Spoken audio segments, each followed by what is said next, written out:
नमः शिवाय। श्री महालक्ष्मी नमः। नमो भगवते वासुदेवाय। जय मां सरस्वती। जय श्री कृष्ण। राधे राधे। माता लक्ष्मी कहती हैं, घर की ये 5 चीजें कभी दूसरों को नहीं देनी चाहिए। हमारे हाथ से दान में दी गई इन 5 वस्तुओं से हमें भयंकर आपत्ति का सामना करना पड़ सकता है। तो चलिए आज हम आपको मां लक्ष्मी द्वारा सुनाई गई एक प्राचीन कथा सुनाते हैं। इस कथा के माध्यम से आपको पता चल जाएगा कि एक स्त्री को अपने घर की वह कौन सी चीजें हैं जो दूसरों को नहीं देनी चाहिए। जो भी स्त्री ये चीजें दूसरों को दे देती है, मां लक्ष्मी उसके घर को छोड़कर चली जाती हैं। आप इस कथा को पूरा जरूर सुने, क्योंकि हमारे शास्त्रों में एक गहन सूत्र वाक्य कहा गया है, अधूरा ज्ञान पूर्ण अज्ञान से भी अधिक घातक होता है।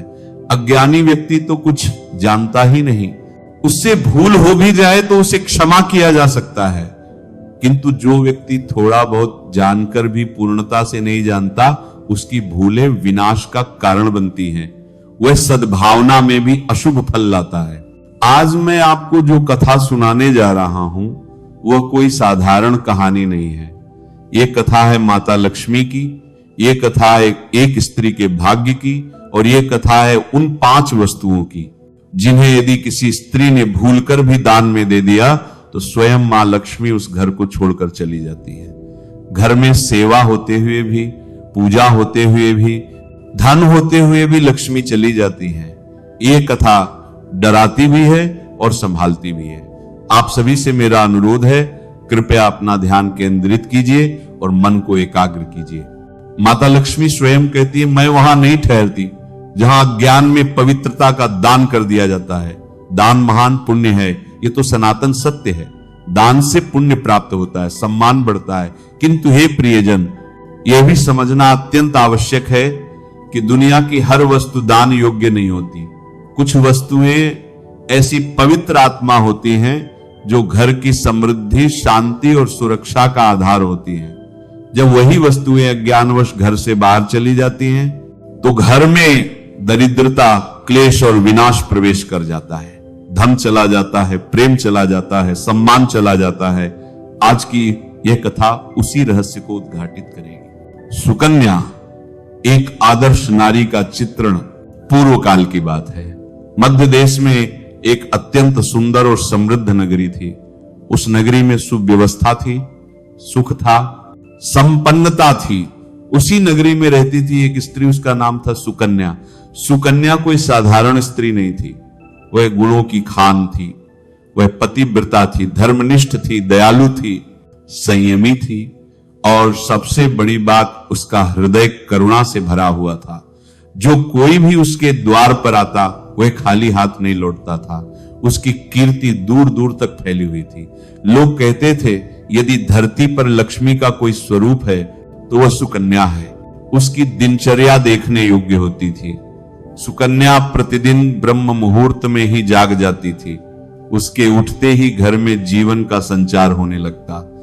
आंगन में झाड़ू लगती, मिट्टी का आंगन चमक उठता, द्वार पर सुंदर रंगोली सजती, तुलसी के चौरे को जल चढ़ता, दीपक प्रज्वलित होता और घर में वैदिक मंत्रों की मधुर गूंज होती। उसके हाथों से बना भोजन सिर्फ पेट नहीं भरता था, वो मन को भी तृप्त कर देता था, आत्मा को भी शांति देता था। उसका पति था संजय, जो वैश्य था और अनाज का व्यापार करता था। वह अत्यंत ईमानदार, परिश्रमी और सरल हृदय का व्यक्ति था। संजय को अपने कर्म पर अटूट विश्वास था और सुकन्या को अपने धर्म पर, अपने कर्तव्य पर अडिग निष्ठा। दोनों मिलकर एक आदर्श गृहस्थ जीवन व्यतीत कर रहे थे। किंतु भगवान की लीला देखिए, यहीं से उस महान भूल की शुरुआत होती है जिसने सब कुछ बदल कर रख दिया। सुकन्या का हृदय तो बहुत विशाल था, परंतु दुर्भाग्य से उसका ज्ञान अधूरा था। उसके मन में एक ही बात बैठी हुई थी, जो कोई भी मांगने आए उसे मना करना पाप है, मना करना अधर्म है। वह ये नहीं जानती थी कि शास्त्र ये भी कहते हैं, बिना विवेक का दान पुण्य नहीं विनाश लाता है। दान में विवेक का होना अत्यंत आवश्यक है। अंधा दान अंधी भक्ति की तरह ही खतरनाक होता है। पहली भूल रसोई की आत्मा का दान। एक दिन दोपहर का समय था। सुकन्या रसोई घर में भोजन बना रही थी। चूल्हे पर रोटियां सिंक रही थी और घर में घी की पवित्र सुगंध फैल रही थी। उसी समय द्वार पर एक आवाज आई, सुकन्या बहन, सुकन्या बहन। सुकन्या तुरंत बाहर आई। द्वार पर उसकी पड़ोसन खड़ी थी। सुकन्या ने मुस्कुराते हुए कहा, आओ बहन, आओ। बिना बुलाए भी तुम आई हो तो समझो ये मेरा सौभाग्य है। पड़ोसन ने झिझकते हुए कहा, बहन, आज मेरे घर पर अचानक बहुत से रिश्तेदार आ गए हैं। रोटियां बनानी है पर मेरे घर का चकला बेलन टूट गया है। क्या तुम थोड़ी देर के लिए अपना चकला बेलन और तवा दे सकती हो? यह सुनकर सुकन्या के मन में क्षण भर के लिए भी संकोच। उसने तुरंत हंसते हुए कहा, बहन, इसमें संकोच कैसा? ये तो गृहस्थी की सामान्य वस्तुएं हैं। जब तक मनुष्य एक दूसरे की मदद न करे तब तक जीवन कैसा? आप रुकिए, मैं लेकर आती हूं। और यही हुई पहली भूल। सुकन्या रसोई घर में गई और उसने वही चकला बेलन उठाया जिससे प्रतिदिन भगवान का भोग बनता था, जिससे उसके घर का अन्न पवित्र होता था। उसने वही तवा भी उठा लिया जिस पर प्रतिदिन प्रसाद की रोटी सेंकती थी। बिना किसी विचार के, बिना किसी शास्त्रीय ज्ञान के उसने सब कुछ पड़ोसन को दे दिया। जैसे ही वह पवित्र चकला बेलन और तवा घर से बाहर गया, रसोई घर का दीपक हल्का सा कांप गया, तुलसी के पत्ते झड़ गए और वातावरण अचानक भारी हो गया। परंतु सुकन्या यह सब संकेत समझ न सकी। उस क्षण अदृश्य लोक में माता लक्ष्मी ने गहरी दृष्टि डाली और मन ही मन कहा, पुत्री, रसोई की आत्मा का दान कर दिया तुमने। रसोई घर का यज्ञ कुंड है। जब यज्ञ कुंड ही बाहर चला जाए तो अब इस घर में मेरी शांति कैसे बनी रहे? दूसरी भूल, लक्ष्मी के स्थायी वास का दान। अभी दिन ढला भी नहीं था कि एक और स्त्री चिंतित मुद्रा में द्वार पर आ पहुंची। उसने कहा, सुकन्या बहन, मेरे घर की झाड़ू टूट गई है, घर में गंदगी फैल गई है। यदि कुछ समय के लिए अपनी झाड़ू दे दो तो बड़ा उपकार होगा। सुकन्या ने फिर वही किया जो उसने पहले किया था। बिना सोचे समझे उसने घर के कोने में रखी वो झाड़ू उठाई और पड़ोसन को दे दी। वही झाड़ू जिस पर मां लक्ष्मी का स्थायी वास माना जाता है, जिसे घर में छिपा कर रखा जाता है, जिसे कभी दान नहीं किया जाता। झाड़ू से दरिद्रता बाहर जाती है और जब झाड़ू ही घर से बाहर चली जाए तो दरिद्रता को कौन रोके? जैसे ही झाड़ू बाहर गई, आंगन की सजी हुई रंगोली बिगड़ गई, दीपक की लौ बुझने लगी और सुकन्या के मन में अकारण भय उत्पन्न हुआ। पर उसने इसे भी सामान्य समझकर अनदेखा कर दिया। वह तो यह सोचकर प्रसन्न थी कि उसने आज 2 घरों की मदद कर दी है, किंतु सत्य यह था कि आज 2 बार लक्ष्मी उसके घर से और दूर चली गई थी। तीसरी भूल, संध्या काल में सफेद वस्तुओं का दान। संध्या का समय आया, सूर्य धीरे धीरे अस्त हो रहा था। सुकन्या ने तुलसी के सामने दीपक जलाया और संध्या वंदन की तैयारी कर रही थी। उसी समय एक और स्त्री घबराई हुई आई और बोली, बहन सुकन्या, आज अचानक अतिथि आ गए हैं। घर में आटा कम पड़ गया है, नमक भी समाप्त हो गया है और बच्चे के लिए दूध भी नहीं बचा। बस थोड़ी सी सहायता चाहिए। सुकन्या ने फिर वही किया जो उसे नहीं करना चाहिए था। उसने संध्या के समय नमक, आटा और दूध दे दिया। शास्त्र स्पष्ट चेतावनी देते हैं कि संध्या समय नमक, आटा, दूध और दही जैसी सफेद वस्तुओं का दान घर की अन्न शक्ति, घर की समृद्धि को चूस लेता है। ये वस्तुएं अन्न लक्ष्मी का स्वरूप हैं। जैसे ही वह स्त्री चली गई, तुलसी के सामने जला दीपक बुझ गया, तुलसी की पत्तियां मुरझा गईं और मन में अनजाना भय भर गया। अब लक्ष्मी मौन हो चुकी थी। चौथी भूल, सौभाग्य के आधार का दान। रात पूरी तरह उतरी भी नहीं थी कि एक और स्त्री आंसू भरी आंखों के साथ आई। उसने कहा, बहन, मेरी बेटी को देखने लड़के वाले आ रहे हैं। उसके पास पहनने को ना अच्छे वस्त्र हैं ना गहने। केवल एक दिन के लिए यदि तुम अपने गहने दे दो। सुकन्या का हृदय पसीज गया। उसने अपने विवाहित स्त्री के आभूषण, उसके सौभाग्य के प्रतीक दूसरी स्त्री को दे दिए। शास्त्र कहते हैं विवाहित स्त्री के गहनों में उसके सौभाग्य का वास होता है। वे केवल धातु नहीं, उसके वैवाहिक जीवन की ऊर्जा होते हैं। जैसे ही गहने बाहर गए, सुकन्या का सौभाग्य भी उसके साथ चला गया। पांचवी भूल, प्रातःकाल जीवन ऊर्जा का दान। अगली सुबह सूरज निकलने से पहले ही एक स्त्री आई और बोली, मेरे बच्चे के लिए दूध नहीं है।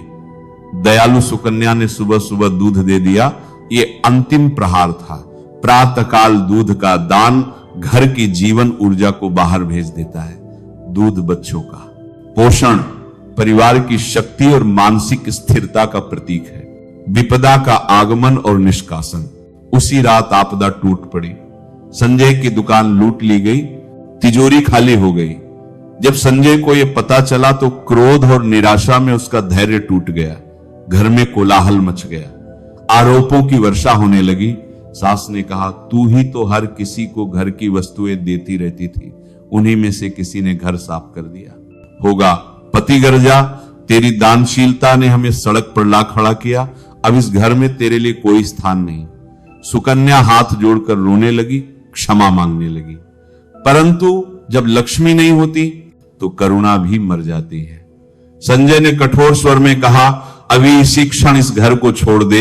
आज के बाद तेरा इस घर से कोई संबंध नहीं। जिस द्वार को सुकन्या ने वर्षों तक साफ रखा था, पूजा थी, उसी द्वार से उसे धक्के मारकर निकाल दिया गया। न सिर पर आंचल, न हाथ में सहारा, न आंखों में आशा। अपमानित और टूटी हुई सुकन्या अंधेरी रात में नदी की ओर बढ़ने लगी। उसका मन आत्महत्या के विचारों से भर गया। नदी के तट पर पहुंचकर उसने हाथ जोड़कर प्रार्थना की, हे मां लक्ष्मी, यदि मुझसे कोई अपराध हुआ हो तो मुझे क्षमा करना। मैं अज्ञान में थी। जैसे ही उसने नदी में कूदने के लिए कदम बढ़ाया, आकाश प्रकाश से भर गया और एक दिव्य तेज प्रकट हुआ। कमल के आसन पर स्वयं माता लक्ष्मी खड़ी थी।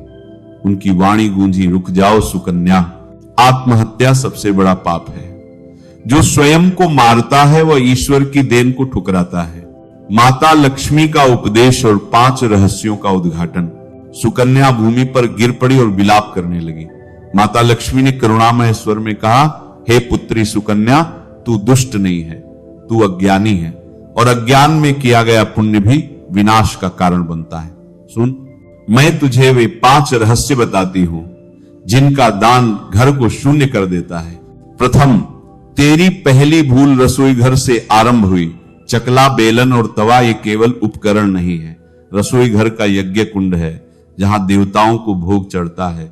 जिस स्त्री के हाथों से बना अन्न देवताओं को अर्पित होता है, उसके ये उपकरण पवित्र होते हैं। इन्हें दान करने का अर्थ है अपने घर का यज्ञ कुंड ही बाहर भेज देना।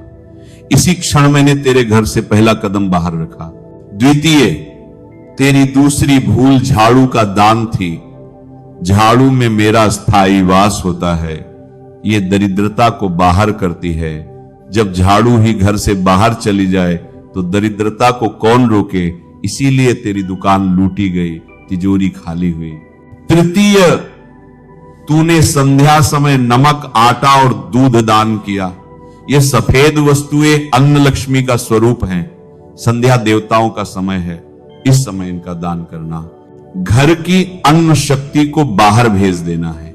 इसी कारण तेरे घर में अन्न का संकट और मानसिक अशांति आई। चतुर्थ, तेरी सबसे गहरी चोट थी विवाहित स्त्री के आभूषणों का दान। हे पुत्री, ये केवल धातु नहीं होते, ये तेरे सौभाग्य की रक्षा करते हैं, तेरे वैवाहिक जीवन की ऊर्जा है। जब तूने अपने गहने दूसरी स्त्री को दे दिए तो तूने अपना सौभाग्य स्वयं उतार कर दे दिया। इसी कारण पति से कलह हुई, घर से निष्कासन हुआ और अपमान मिला। पंचम और अंतिम, तूने प्रातःकाल दूध का दान किया। सुबह सुबह दूध दान करना घर की जीवन ऊर्जा को बाहर भेज देना है। दूध बेचना अलग है, पर सुबह दूध दान घर को खोखला कर देता है। यह अंतिम प्रहार था जिसने सब कुछ समाप्त कर दिया। किंतु हे पुत्री, माता लक्ष्मी ने कहा, तेरा कष्ट ही तेरा प्रायश्चित था, तेरी नीयत शुद्ध थी। अब तू अपने घर लौट जा, मैं तेरे साथ चल रही हूं। जिस घर से लक्ष्मी चली जाती है, यदि वहां पश्चाताप सच्चा हो तो वही लक्ष्मी 1000 गुना होकर लौटती है। इतना कहकर माता लक्ष्मी अंतर्ध्यान हो गई। सुकन्या का मन शांत हो गया। जब वह घर लौटी तो पता चला कि चोरी गया धन वापस मिल गया था। संजय पश्चाताप में डूबा हुआ उसे ढूंढ रहा था। उसने सुकन्या के चरण पकड़ लिए और क्षमा मांगी। सुकन्या ने सब कुछ समझाया। घर में फिर से दीपक जल उठे, तुलसी हरी हो गई और शांति लौट आई। माता लक्ष्मी पुनः स्थायी रूप से विराजमान हो गई। सुकन्या ने संकल्प लिया कि अब वह दान विवेक के साथ शास्त्र की मर्यादा में ही करेगी। आधुनिक युग के लिए संदेश, ये कथा केवल सुकन्या की नहीं है, ये आज की हर स्त्री पुरुष हर परिवार की कथा है। हम भी अज्ञानवश या भावनावश ऐसी भूले कर बैठते हैं। इस कथा से हमें यह शिक्षा लेनी चाहिए कि दान करते समय विवेक का दीपक जलाकर रखना चाहिए।